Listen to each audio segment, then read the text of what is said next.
우리가 인사를 하나를 더 하도록 하겠습니다.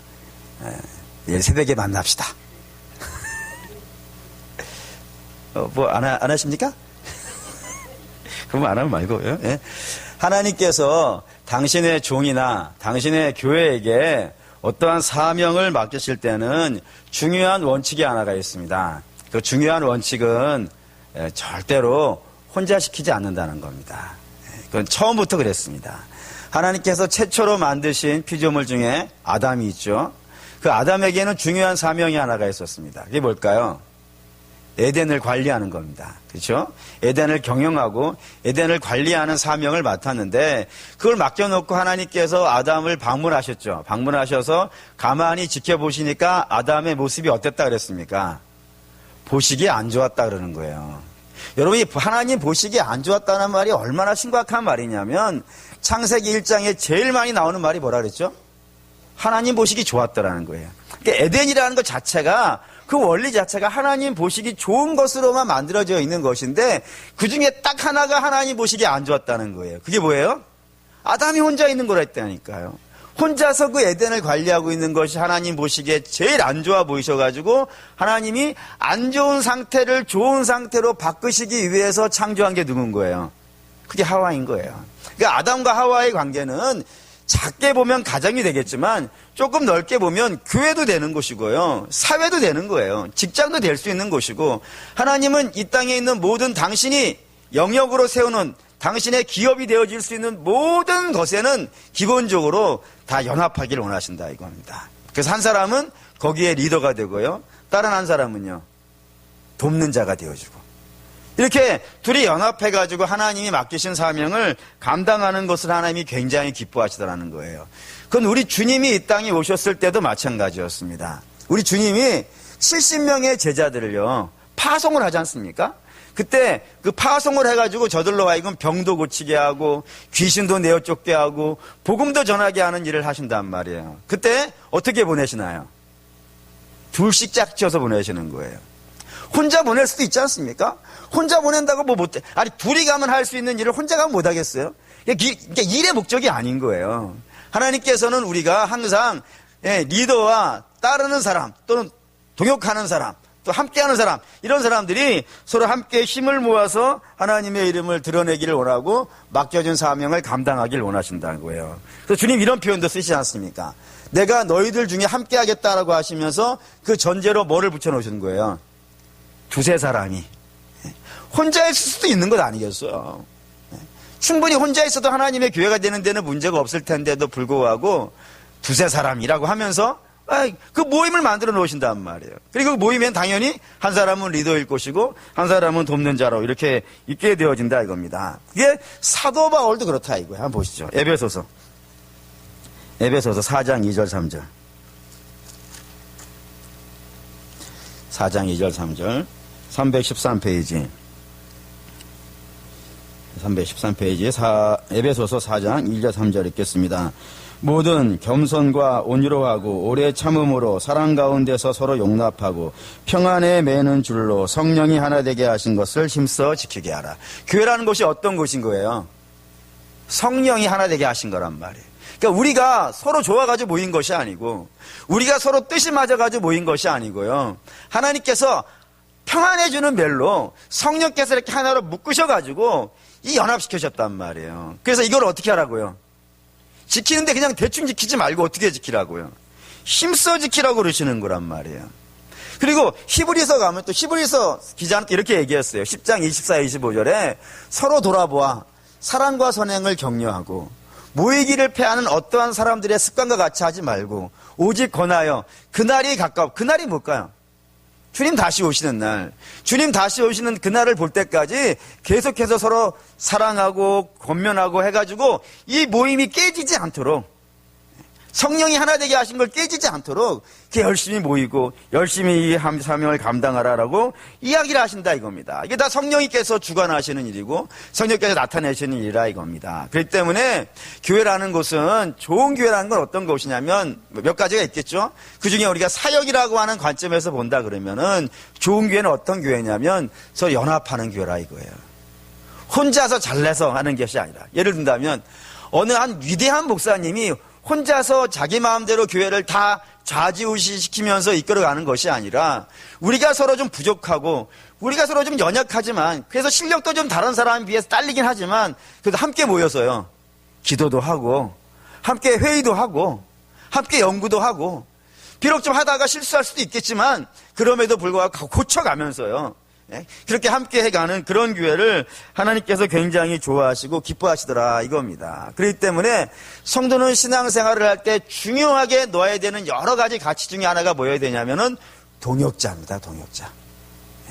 동역자를 어떻게 만들 것인가, 그 동역자를 내가 어떻게 섬겨갈 것인가, 함께 연합해 갈 것인가, 뭐 이런 것들에 대해서 참 관심을 많이 가져야 되는 부분인데 사도 바울이 오늘 저와 여러분이 읽은 본문에 동역자는 이런 모습을 가지고 있어야 한다라고 해가지고 5가지의 모습을 우리에게 써서 설명을 하고 있다 이겁니다. 그래서 우리도 함께 좀 보면서 동역자가, 주님이 기뻐하시는 교회의 동역자가 어떠한 모습인지 좀 확인하도록 하겠습니다. 먼저는 첫 번째는 16절입니다.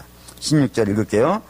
너희를 위하여 같은 간절함을 디도의 마음에도 주시는 하나님께 감사하노니, 여기 16절에 너희를 위하여 같은 마음을 품었다라고 하는 이 표현을 좀 기억해 볼 필요가 있습니다. 이게 뭔 말이냐면 사도 바울이 복음 전파를 그의 인생의 가장 중요한 사역으로 열심히 합니다. 그런데 그 일을 하면서 하나 더 같이 한 일이 하나가 있어요. 그게 뭐냐면은 예루살렘 교회를 돕는 일입니다. 왜요? 당시 예루살렘 교회가 굉장히 어려운 시절을 만났단 말입니다. 재정적으로 기근도 있었고요. 성도들의 생활도 굉장히 어려웠고 남의 나라 식민지 생활하고 있으니까 정말로 주변이 형편이 안 좋아서 하루 3끼 먹는 것이 정말 어려웠던 교회가 당시에 예루살렘 교회였어요. 근데 예루살렘 교회였는데 사도 바울이 그 이야기를 듣고 나서 마음에 확신을 가진 게 있어요. 그게 뭐냐면 하나님이 이 예루살렘 교회를 도우라 그랬다는 거예요. 그래서 자기가 개척하고 섬긴 교회들을 다닐 때마다 갈 때마다 그 교회에게 부탁을 하는 거예요. 예루살렘 교회를 위해서 연보를 좀 해달라고. 저 교회가 좀 많이 어렵다고. 근데 여러분 알다시피 우리가 복음을 어디서 받아왔냐고. 저 예루살렘 교회에서부터 복음이 출발한 거 아니겠냐고. 그래서 영적으로 바라본다면 우리의 어머니 교회쯤 되어지는, 모교회쯤 되는 것이 예루살렘 교회인데 저 교회가 저렇게 어렵게 힘들게 생활을 하고 있으니까 우리가 십시일반 조금씩 모아서 저 교회를 돕자라고 이렇게 얘기했단 말입니다. 근데 이 일이 상당히 많이 오해를 받았어요. 사도 바울이 이 일로 인하여서요. 당시에는 정보 전달이나 이런 것들이 신속하게 전달되는 시절이 아니었었기 때문에 사도 바울이 교회를 다니면서 돈을 모으고 이러는 것들을 잘 믿지를 못한 거예요. 저 사람이 교회마다 다니면서 예루살렘 교회 지금 어떤 형편인지 우리가 본 것도 아니고 그냥 저 사람이 와서 하는 말인데 그 말을 듣고 우리의 돈을 낸다는 것이 상당히 부담스러웠는지 돈도 잘 안 냈을 뿐 아니라 사도 바울을 거의 사기꾼 취급을 할 정도로 굉장히 모독을 많이 했단 말이에요. 그러면은 웬만하면 말이죠.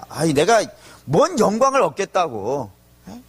난 복음만 전하면 되는 것 아니겠어요. 근데 뭔 영광을 얻겠다고 예루살렘 교회 돕자고 연보하면서 욕먹고 그러겠어요. 그러니 안 할 만도 하지 않습니까? 근데 사도 바울이 그걸 안 하지를 않는 거예요. 욕을 먹어도. 그 가장 대표적으로 나타나는 책이 이제 고린도 전서예요. 그 고린도 전서에 우리가 지금까지 쭉 봐왔지만 이 고린도 교회와 사도 바울이 아주 심한 분쟁이 붙었잖아요.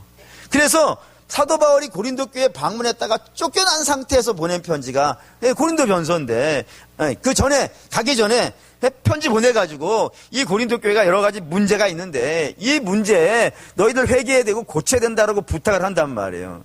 그리고 나서 막 그렇게 책망하고 꾸짖고 막 이런 얘기 한단 말이에요. 그리고 나서 딱 끝내는 게 좋지 않겠습니까? 딱 끝내지 않고 한번 보시죠. 고린도전서 16장.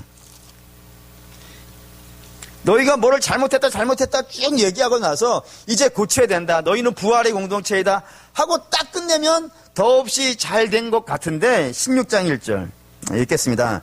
성도를 위하는 연보에 관하여는 내가 갈라디아 교회에게 명한 것 같이 너희도 그렇게 하라. 그 여기를 가는 거예요. 신나게 요구했으면 그 딱 끝내면 깔끔할 것 같은데 그걸 다 혼내고 나서 그 뒤에 너 연보해야 된다. 라는 이야기로 이게 마지막 장이란 말이에요. 마지막 장에 너 연보해야 된다라고 이야기를 붙여놨단 말입니다. 심각한 갈등이 있는데도 불구하고 일을 한 거예요. 그리고 나서 바울이 고린도 교회를 갔다가 고린도 교회에서 험한 꼴을 만나는 거예요. 쫓겨나 버린 거예요. 쫓겨나가지고 마게도니아 교회 가가지고 거기서 펑펑 울면서 너희들 이렇게 엉뚱한 대로 자꾸 나가면 곤란하다 해가지고 편지를 또 보내지 않습니까? 너희 회개해야 돼. 그 상태로 가면 안 돼. 해가지고 두 번째 편지를 보냈고 그 편지를 받아본 고린도 교회가 참 다행이고 이거 하나님의 역사로 말미암아서 회개를 한단 말이에요. 그래서 세 번째 편지를 간 거에 고린도 후서인데 그 고린도 후서에는 너희가 이제 잘했다. 잘했다. 뭐 이런 거 이렇게 하고 끝나는 게 좋지 않겠습니까?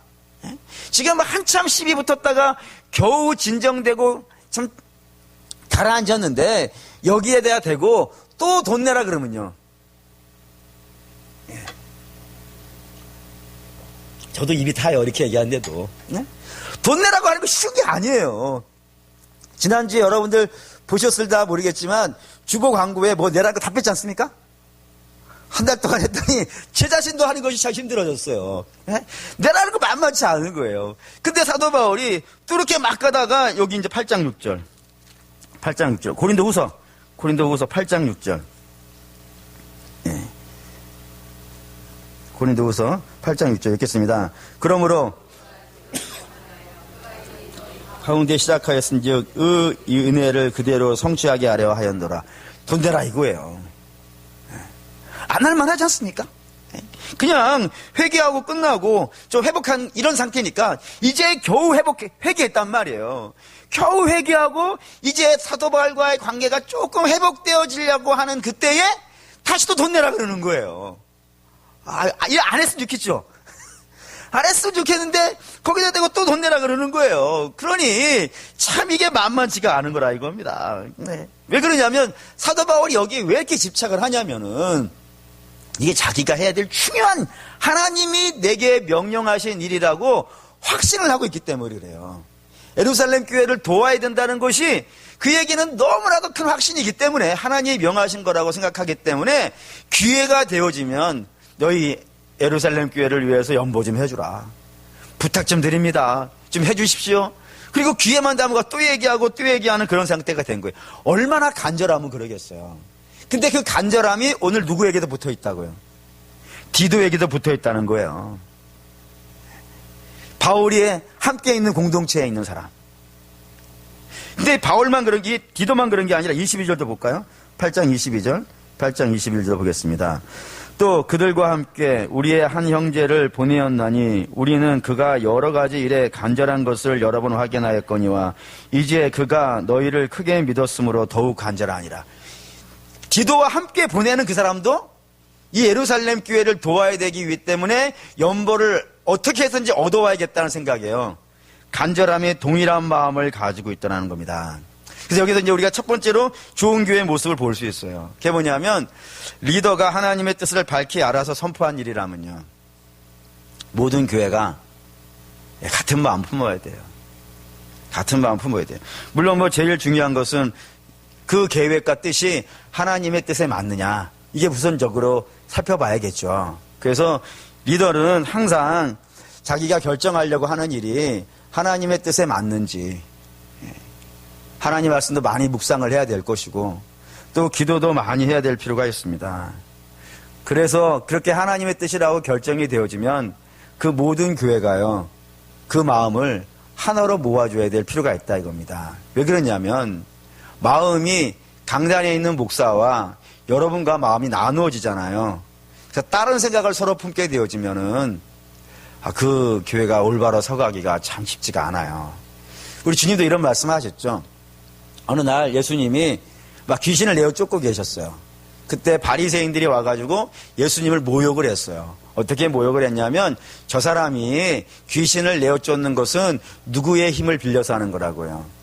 귀신의 힘을 빌려서 하는 거라고. 그렇게 이야기를 하자 우리 주님께서 뭐라 그러시냐면 야 귀신의 나라도 서로 분쟁하면 못 쓴다 이거예요. 다시 말하면 귀신의 나라도 이 하나님의 나라를 공격하고 성도들을 위험에 빠뜨리고 유혹하고 하는 일에 어떻게 한다는 거예요? 연합한다고요. 연합해서 그 일을 한다고요. 아니, 그 악한들도 자기가 가지고 있는 큰 목표를 이루기 위해서는 서로 똘똘 뭉쳐서 그 일을 한단 말이에요. 그러면 하나님의 뜻으로 뭉쳐있는 교회는 뭘로 그렇게 강력하게 뭉쳐 있어야 되는 거예요? 하나님의 뜻으로 뭉쳐 있어야 돼요.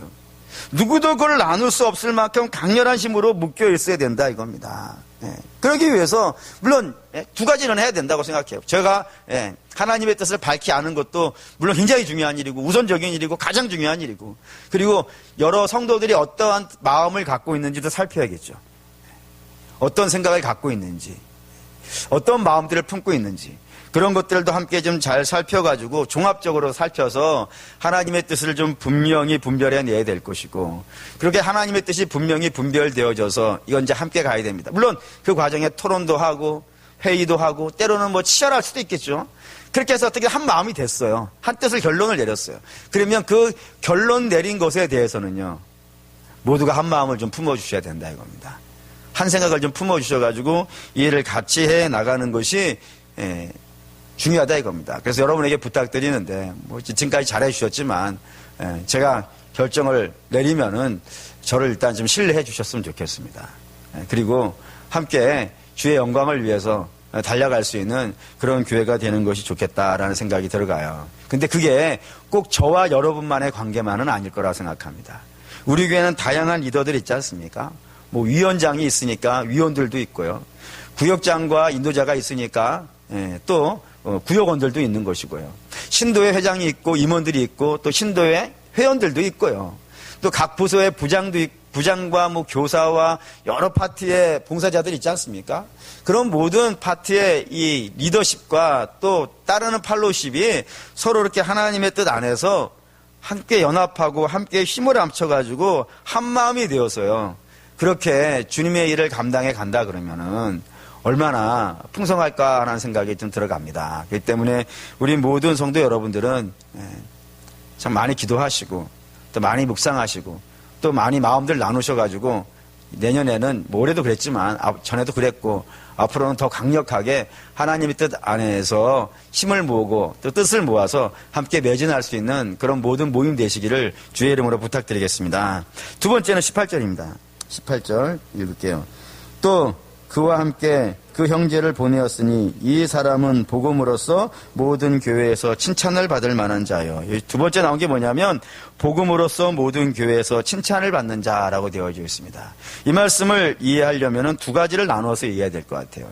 가장 중요한 건 뭐겠냐면 당연히 복음입니다. 그러니까 복음에 대해서 분명한 이해를 갖고 있어야 된다 이거예요. 그러니까 복음이 무엇이냐면 우리가 누차 얘기하지만 뭐 간단하게 요약하죠. 복음은 뭐냐면 우리는 우리 스스로를 구원할 수 없다 이거예요. 우리는 우리 스스로를 구원할 수 있는 힘도 능력도 자격도 없는 사람이고 반드시 누가 와서 구원을 해줘야 되는 거예요. 우리 주님이 와서 구원해 주시는 소식, 이거를 뭐라 그래요? 복음이라고 이야기한단 말입니다. 이 복음에 대해서 나는 부족한 사람이고 나는 죄인이고 우리 주님만이 구원자라는 이 확신을, 이 복음을, 자격이 없어도 구원해 주시는 분이라는 이 복음을 우리가 믿어야 돼요. 믿어야 돼요. 아는 걸로는 안 돼요. 여러분, 아는 것은요, 지식은 자칫 잘못하면 교만으로 가기가 쉬워요. 그러니까 복음을 아는 정도의 수준으로 가서는 안 되는 것이고 이게 믿는 수준이 되어져야 된단 말입니다. 그러니까 아는 수준과 믿는 수준이 좀 달라요. 어떻게 다르냐면 아는 것이 그냥 아는 거예요, 진짜로. 근데 믿는 거라는 건 어떤 거를 믿는다 그러냐면 진짜로 내가 무익하다는 걸 믿어야 된다니까요. 내가 무익하다는 걸 믿고 오직 주님만이 영광 받으셔야 된다는 사실을 믿어야 된다니까요.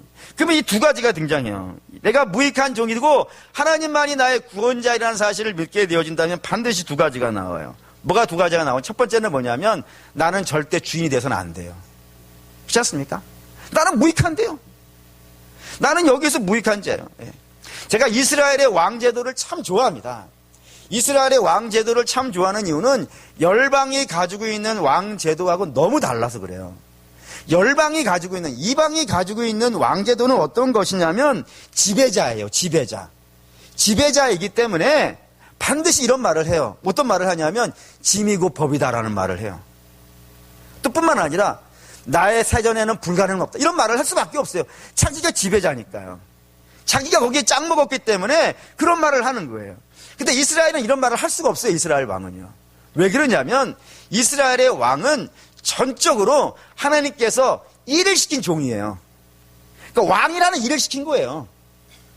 그러니까 남에게 뭐 대접받고 이런 개념이 없어요. 이스라엘의 왕은 하나님께서 너 내 백성이 있는데 이 백성을 지금 잘 다스려 주라라는 명 받아가지고 잠깐 왕을 하는 거예요. 그래서 솔로몬의 기도를 하나님이 좋아하신 거예요. 그걸 정확하게 알았거든요. 하나님, 제가 이스라엘을 잘 다스려야 되는데 제게는 다스릴 만한 능력이 없습니다. 내게 지혜를 주셔가지고 주의 백성들, 하나님이 빼어내신 백성을, 구원하신 백성을 제가 좀 잘 다스릴 수 있도록 지혜를 주시오라고 한 기도가 하나님 마음에 드신 거란 말이에요. 그게 이스라엘 왕이에요. 지배자가 아닌 거예요. 그러니까 거기서 왕에서 끝나면 자연스럽게 똑같이 죽는 거예요. 똑같이 사라지고 똑같이 없어지고 그렇게 되어지는 거예요. 그게 이제 그렇기 때문에 항상 자기 자신을, 복음을 믿는 사람들은 어떠한 마음을 갖냐면 나는 이 교회에서요 무익한 자예요. 가장 대표적인 게 제가 무익한 자예요. 뭐 대단하겠습니까? 하나님께서 뭐 이런 말씀도 하시잖아요. 너희가 찬양하지 아니하면은 누구를 일으켜서 찬양시키시겠다고요. 돌멩이도 시킬 수 있는 거예요. 하나님은 그런 분이라니까요. 하나님 무익한 자를 유익하게 쓰실 수 있는 분이고 그런 분이란 말이에요. 그렇기 때문에 내가 뭐 아무리 뭐 위대한 목사라 하더라도 나는 철저히 무익한 자가 되어줘야 되고 당연히 무익한 자기도 하고, 그렇기 때문에 내가 원대로 되지 않았다고 해서 낙심할 필요가 없는 거예요. 그렇지 않습니까? 교회는 다 누구의 뜻만 되면 되는 거예요. 하나님의 뜻만 이루어지면 되는 것 아니겠어요? 꼭 뭐 내 뜻이 이루어져야 되겠습니까? 내 뜻이 하나님의 뜻과 반대될 수도 있는 거잖아요. 그렇기 때문에 항상 하나님의 뜻이 이루어질 수 있도록 기도해야 될 것이고, 하나님의 뜻이 나타나는 것에 대해서 그 소망을 가질 필요가 있고, 비록 내가 결정한, 내가 생각했던 방향으로 안 가더라도 주님은 저 방향이라도 하나님의 뜻을 나타내시는데 부족함이 없을 것이고 하나님이 기뻐하시는 방향으로 결국에는 돌려놓으실 것이라고 하는 믿음이 있으셔야 된다. 하나님이 그렇게 하실 거라 이거예요. 그게 첫 번째로 가져야 되는 마음이고, 두 번째는 당연히 내가 여기에서 무익한 종이니까 대접받을 이유도요 없는 거예요. 그렇지 않습니까? 주님만 대접받으시면 되는 것 아니겠어요? 예를 들어 여러분이 봉사를 해요. 왜 봉사를 하는 거예요? 그 봉사를 함으로 인하여서 다른 사람에게 박수 받으려고 봉사를 하면 그 봉사는 하나님이 기뻐하시는 봉사가 아니겠죠. 하나님이 내게 명하신 거예요. 그냥 너 가서 해. 그러면 아멘하고 가서 하는 것 아니겠습니까? 역시 여러분들이 뭐 돈 낼 일이 교회에 있다고 칩시다. 돈 왜 냈어요? 다른 사람이 저분 돈 많이 내줬으니까 참 대단한 분이야, 이런 인정받으려고 내는 거 아니지 않습니까? 여러분이 돈 내는 이유는 주께서 내라 하셨기 때문에 내는 것 아니겠어요? 그러면 주께서 마땅히 하나님이 기뻐하시는 방법으로 갚아주시겠죠? 할렐루야. 그런 마음 가지시면 돼요. 굳이 뭐 사람에게 인정받고 뭐 사람에게 대접받아가지고 뭐 하겠습니까? 솔직히 말하면 하나님만 알아주시면 되는 것 아니겠어요? 제가 좋아하는 찬양 중에 하나가 당신의 그 헌신이, 당신의 그 순종이, 당신의 그 충성이 어디서만 빛나면 돼요? 천국에서 빛나면 되는 거예요. 하나님이 알아주시면 되는 것이고, 그런 마음을 가져야 된다 입니다. 그런 것이 복음을 믿는 거예요. 그리고 그렇게 사역하시는 분을 보면 우리는 당연히 칭찬할 수밖에 없는 상황이 된단 말이에요. 그러니까 복음으로 칭찬받는 사람, 복음이 그냥 지식으로만 있고 알므로만 있는 것이 아니라 실제로 자기는 무익한 종이고 자기는 철저히 영광 받아서는 안 되는 것이고 철저히 주님만 영광 받으시고 주님만이 구원 받으시는 그런 관점과 사상과 생각 속에서 봉사를 하는 그런 분이 되는 것이 우리가 가져야 되는 중요한 동역의 원리 중에 하나라는 것을 기억해 주시기를 부탁을 드리겠습니다. 세 번째는 19절입니다. 19절 읽겠습니다. 이뿐 아니라 그는 동일한 주의 영광과 우리의 원을 나타내기 위하여 여러 교회의 택함을 받아 우리가 맡은 은혜의 일로 우리와 동행하니라. 예, 여러 교회에서 택함을 받은 자, 뭐 이런 표현이 여기 있는데 이게 뭔 말이냐면, 저는 여러분들에게 자주 한 비유 중에 하나가 뭐냐면 달란트 비유를 참 많이 들었을 겁니다. 제가 굉장히 좋아하기 때문에 그렇습니다. 그리고 참 이해하기도 쉽고요. 그래서 또 들겠습니다. 이런 내용이 있어요.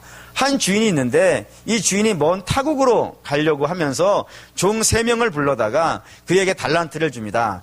5달란트를 주고 2달란트를 주고 1달란트를 줬습니다. 어디가 제일 많은 거예요? 어디가 제일 적은 거예요? 늘 왔다 갔다 했기 때문에 뭐 여러분도 당황스럽고 늘 들을 때마다 곤란스러울 텐데 되게 재밌게 표현되어 있는 거 있습니다. 한번 볼까요? 마태복음 25장인데 이런 표현들이 되어 있어요. 이게 참 재밌는 표현이란 말이죠. 20절에서 21절. 결산을 할 때 됐다 이겁니다. 주인이 와가지고 결산을 하는 거예요. 그 결산을 할 때 이런 표현이 되어져 있어요. 20절, 21절 읽겠습니다. 5달란트 받았던 자는 5달란트를 더 가지고 와서 이르되 주인이여 내게 5달란트를 주셨는데 보소서 내가 또 5달란트를 남겼나이다. 그 주인이 이르되 잘했도다 착하고 충성된 종아 내가 적은 일에 충성하였음에 내가 많은 것을 내게 맡기리니 내 주인의 즐거움에 참여할지어다. 뭐가 재밌냐면 우리가 일반적으로 생각할 때 5달란트는 많이 준 거라고 생각하잖아요. 1달란트 받은 사람이 열받은 이유도 5달란트 받은 사람이 많이 받았고 자기는 조금 받았다라고 생각하기 때문이잖아요. 근데 여기 주께서 뭐라 그러시냐면 적은 일이라고 써놨단 말이에요. 아주 재밌지 않습니까? 적은 일이라고. 5달란트 받은 일을 적은 일이라고 그랬단 말이에요. 근데 그러면 5달란트가 적으면 2달란트 받은 사람은 뭐라 그래야 더 정상이 되겠어요? 더더 적은 일이라고 해야 되지 아니하겠어요? 근데 여기도 이렇게 써있단 말이에요. 이거 보시죠. 22절, 23절 읽겠습니다. 2달란트 받았던 자도 와서 이르되 주인이여 내게 2달란트를 주셨는데 보소서 내가 또 2달란트를 남겼나이다. 그 주인이 이르되 잘했도다 착하고 충성된 종아 내가 적은 일에 충성하였음에 내가 많은 것을 내게 맡기리니 내 주인의 즐거움에 참여할지어다 하고 2달란트 맡아서 일한 걸 뭐라 그랬다고요? 그것도 적은 일이라고 했다는 거예요. 그것도 적은 일로 표현했다는 게 참 재미있습니다. 다시 말하면 5달란트도 적은 거고 2달란트도 적은 거고 1달란트도 적은 거예요. 그러니까 성경은 이거에 5닷이냐 2이냐 하나야 이런 거에는요 전혀 관심이 없어요. 단지 관심 있는 건 뭐예요? 저가 충성했냐 이거예요. 저가 맡은 일에 충성했느냐, 저가 맡은 일에 얼마나 열심을 냈느냐 이걸만 보고 있단 말이에요. 마치 그러면 간혹 어떤 분이 저한테 질문한 게 있었어요. 그게 뭐냐면은 목사님 만약에 5달란트 받은 사람이 2달란트만 남겨왔다 그러면은 주인이 짜증냈을까요? 열받았을까요? 이런 질문을 하실 분이 있었어요. 저는 그런 질문을 하실 분을 참 좋아합니다. 성경 열심히 받기 때문에 그런 질문을 할 수 있는 거예요. 여러분에게 한번 물어볼까요? 5달란트 받은 사람이 2달란트만 남겨왔어요. 그러면 뭐라 그러셨을 것 같으세요?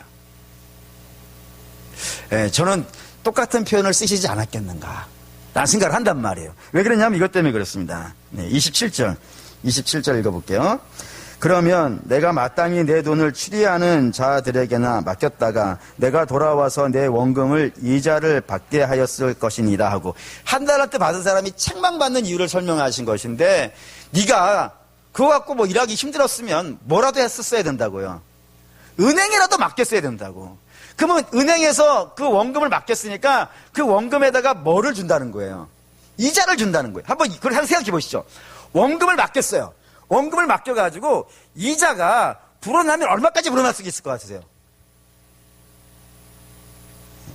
요즘 금리가 한 3% 됩니까? 안 되나요? 예를 들어 3%라고 칩시다. 1억을 맡기면 1년에 얼마 주는 거예요? 300만 원? 제가 은행 이렇게 잘 몰라서 300만 원? 뭐 그렇게 칩시다. 그럼 300만 원이 1억이 되려면 몇 년을 모아야 되는 거예요? 많이. 불가능해요. 고리대금을 하지 않는 이상은 이 이자만 모아가지고 원금을 넘어가는 건 쉽지 않은 문제예요. 그런데 그냥 얼마든지 그게 얼마를 남겨오는 것도 중요한 문제가 아니라는 거예요. 성경은. 성경이 관심 있는 분야는 뭐라는 거예요? 얼마나 충성했냐 이거예요. 그걸 결산하고 싶어 하시는 거라 이거예요. 내가 맡긴 일에 얼마나 네가 열심을 갖고 충성을 다했느냐라는 거예요. 그래서 충성을 다했는데 그 일이 성공할까요? 실패할까요? 여러분 분명히 알아야 되는 건 성공과 실패는 우리의 영역이 아니에요. 그거 분명히 아셔야 돼요. 저는 그거 많이 알거든요. 예를 들면 어느 교회에서 성공한 목회 방법이 하나가 있어요. 예를 든다면 가장 유명한 것이 전도 폭발이라든가 또는 해피 전도라든가 제자 훈련이라든가 이런 것들이 어느 교회에서는 참 대박을 내가지고 교회가 10배, 20배씩 성장한 그런 내용들의 방법이라고요. 근데 그 방법을 그대로 가져와서 우리 교회 하면 그때 그 교회에서 10배, 20배 남겼던 것 같이 그렇게 될까요? 안 될까요? 그렇죠. 되기도 하고 안 되기도 하는 거예요. 반대로 어느 교회에서는 이 방법 썼다가 쫄딱 망한 방법이 있어요. 근데 그 방법을 우리 교회가 수입해 와가지고 썼는데 될까요? 안 될까요? 될 수도 있고 안 될 수도 있는 거예요. 여러분, 우리는 방법론자가 아니에요. 우리 어떤 방법이 마치 하나님처럼 돼가지고 이 방법을 쓰면 교회는 반드시 되고 이 방법을 쓰면 교회는 반드시 안 되고 그런 건 없어요. 우리는 방법론자가 아니라 복음주의자죠. 복음만 있으면 되는 거 아니겠어요? 방법은 사회적으로 나쁜 방법이 아니라 목회에 쓰는 방법이니까 나쁜 방법이 있겠습니까? 그냥 이 방법을 쓸 수도 있고 어느 교회에서 이 방법 썼다니까 쓸 수도 있는 것이고 그 방법을 안 쓸 수도 있는 거예요.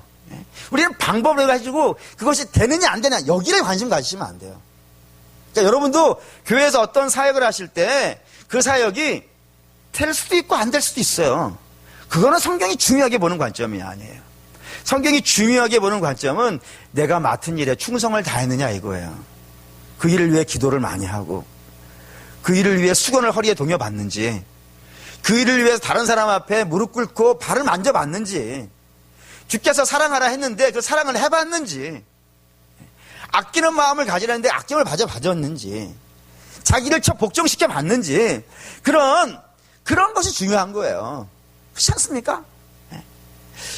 그렇습니다. 우리 사랑하는 우리 믿음의 성도 여러분, 꼭 부탁드리는데, 여러분들이 맡은, 내년에 많은 사역들 맡으실 텐데, 그 일이, 바람 같아서는 여러분에게 보람도 되었으면 좋겠고, 유익도 되어줬으면 좋겠고, 또 그 사역이 잘도 되어줬으면 좋겠습니다.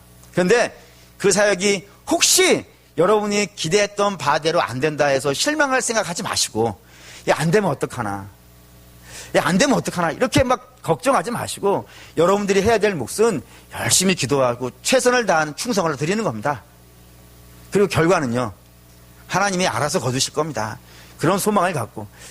분명한 것은 내가 지금 뿌린 씨가 결실이 되지 않는다고 해가지고 절대로 헛되지 않아요. 하나님은 하나님의 때가 되어지면 내가 심은 씨를 반드시 열매 맺게 하시는 분을 믿습니다. 그런 소망을 갖고 열심히 씨를 뿌리시는 저와 여러분 되시기를 주의 이름으로 부탁드리겠습니다. 네 번째는 20절에서 21절. 20절에서 21절 읽겠습니다. 이것을 조심함은 우리가 맡은 이 거액의 연보에 대하여 아무도 우리를 비방하지 못하게 하려 함이니 이는 우리가 주 앞에서뿐 아니라 사람 앞에서도 선한 일에 조심하려 함이니라. 주님의 일을 감당하는 데 있어서 하나 또 해야 되는 게 뭐냐면 조심성이 있어야 된다 이거예요. 왜 그러냐면 선한 일도 비방을 받을 수 있더라 이거예요. 이게 쉬운 문제가 아닙니다. 우리 이런 마음 가져요. 이게 하나님 앞에 바른 것이고 하나님의 뜻에 맞는 일이라 그러면 그 일은 아무 문제 없이 마치 순풍에 돛단 것처럼 광야의 길이 나는 것처럼 시온의 대로가 열리는 것처럼 그렇게 탄탄대로로 열릴 거라고 하는 생각을 간혹 갖는 경향들이 있습니다. 근데 여러분 그런 일은 있을 수도 있고 없을 수도 있어요. 진짜로 되기도 하고 안 되기도 해요. 뭐를 보면 아냐면 오늘 사도 바울의 일을 보면 안다 이거예요. 사도 바울이 예루살렘 교회를 위해서 연보하겠다고 하는 생각은 그 분명히 하나님의 뜻이라고 확신을 하고 있다니까요. 저 정도의 연약한 영성에 있는 사람이 아니라 사도 바울이지 않습니까? 삼층천을 갔다 왔던 사람이잖아요. 그런 사람이 이 정도의 확신을 갖고 있다 그러면 아무리 모욕을 받고 조롱을 받는데도 끝까지 하는 거 보면은 이건 분명히 하나님이 그에게 맡기신 사명임에도 틀림이 없어요. 그런데도 불구하고 이 일로 인하여서 심한 조롱을 받는다 이거예요. 근데 그럴 수밖에 없는 상황인 것 같아요. 제가 볼 때. 왜 그러냐면은 지금이야 우리가 누군가에게 돈을 보낸다 그러면은 통장에 탁 넣어주면 되잖아요. 입금을 하면 증서가 남지 않습니까? 자국이 남잖아요. 그래서 누구누구에게 돈 갔다 이게 분명히 남기 때문에 이렇게 시험에 들 일이 없겠지만 또 설사 사람의 인편으로 보냈다 하더라도 그 인편을 가지고 간 사람이 딱 전달해 주고 나면 뭐가 돼요? 전화가 올 수 있잖아요. 전화가 와가지고 지금 제가 돈을 좀 받았습니다. 참 감사합니다. 이렇게 말할 수도 있지 않습니까? 그러니까 얼마든지 이게 쉽게 연락이 되는데 이건 사도 바울 때는 이런 게 다 안 되는 시절이란 말이에요. 진짜로 예루살렘 교회가 그렇게 가난한지는 고린도 교회 교인이 다 가본 것도 아니잖아요. 누구를 통해서만 들은 거예요, 지금.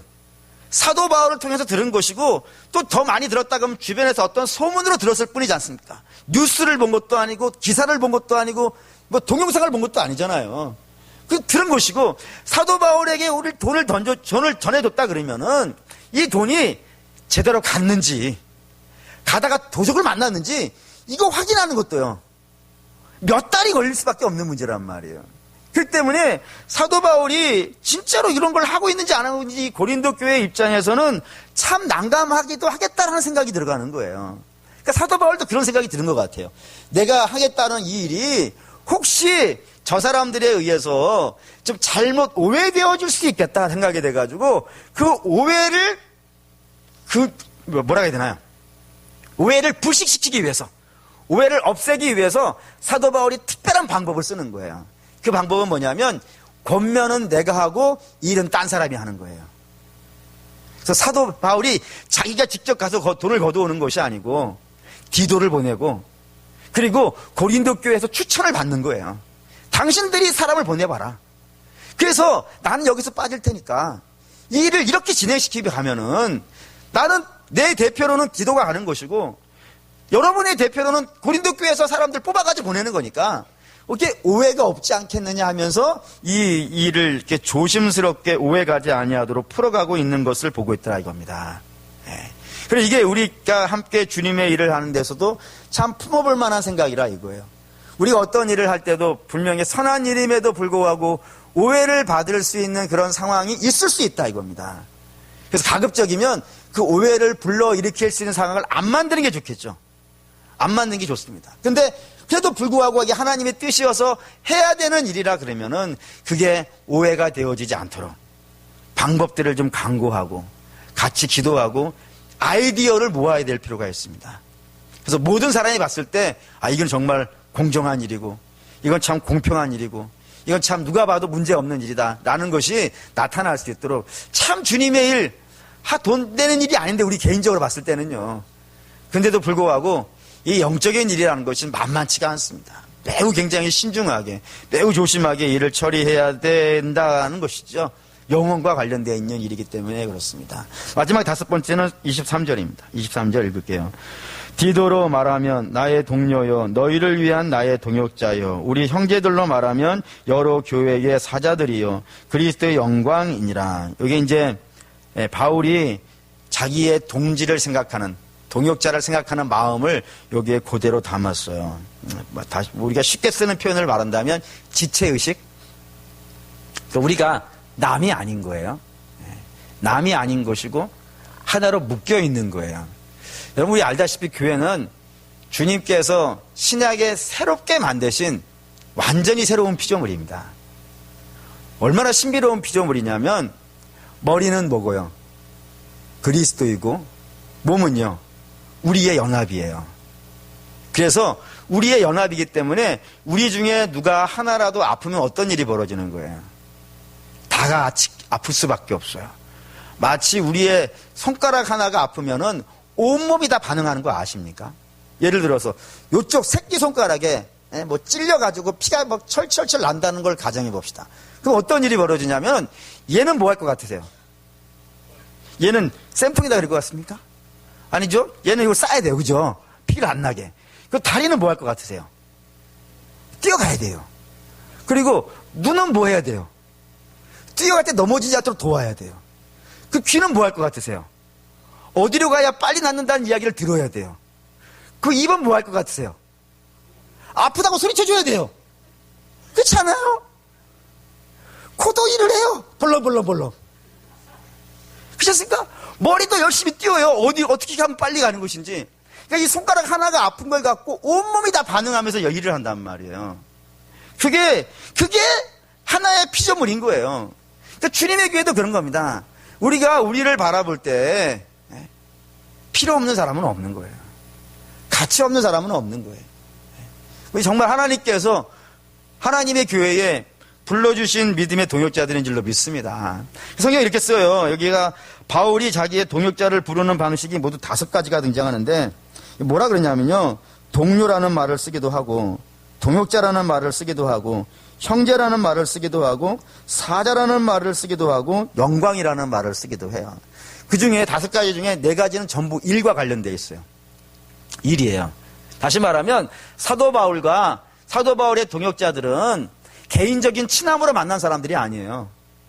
그렇죠? 우리가 뭐 개인적으로 친한 걸로 만나서 뭐 하겠어요? 뭐 제가 여러분들에게 득되는 게 뭐가 있겠습니까? 우리는 개인적인 친함으로 만나는 사람이 아니라 오로지 딱 하나의 목적으로 만나요. 왜냐하면 하나님의 영광을 만나는 거예요. 예. 그 영광으로 만나면서 하나님이 원하시는 하나님의 기쁨의 일들을 한다 이겁니다. 그것인데 그렇게 만나는 사이지만 그 관계가 업무적이지 않은 거예요. 왜 업무적이지 않냐면 여기에 이런 표현을 썼어요. 형제라고. 우리는 하나님의 영광을 위해서 그 일이라고 하는 목적으로 복음이라고 하는 것으로 모였지만 그래도 우리 안에는 그런 동역자와 형제의 관계가 이 믿음의 관계가 좀 있어야 돼요. 그래서 서로가 서로에게 좀 귀해야 돼요. 자꾸 우리 주님께서 우리를 형제라고 부르고 자매라고 부르게 하신 이유가 있다고 생각합니다. 남이 아니라는 거예요. 우리는 그래요.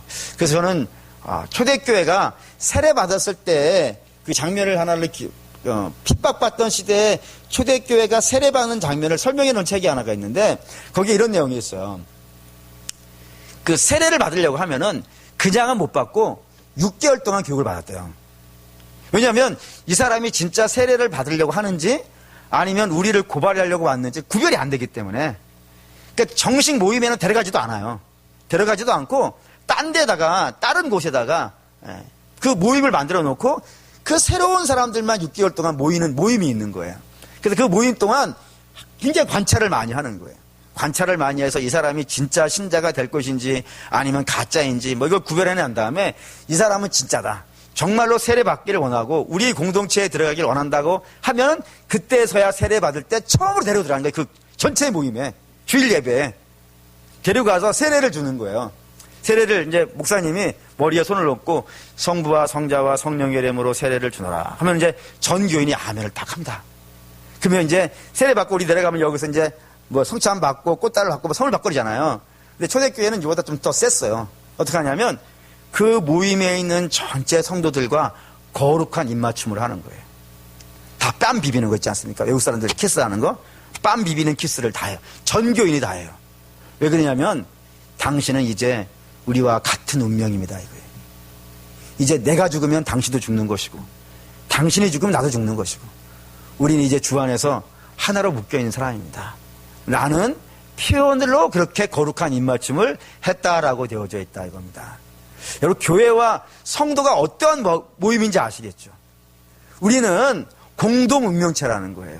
누구는 살고 누구는 죽고 그런 개념이 교회에 없는 거예요.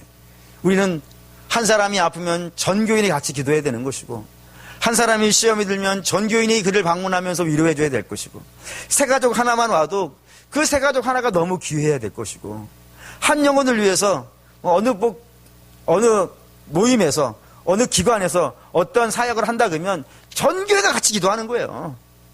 같이 마음을 쏟고 그 모임이 잘 되기를 원하고 어느 구역을 위해서 뭐 기도 모임 써 있지 않습니까?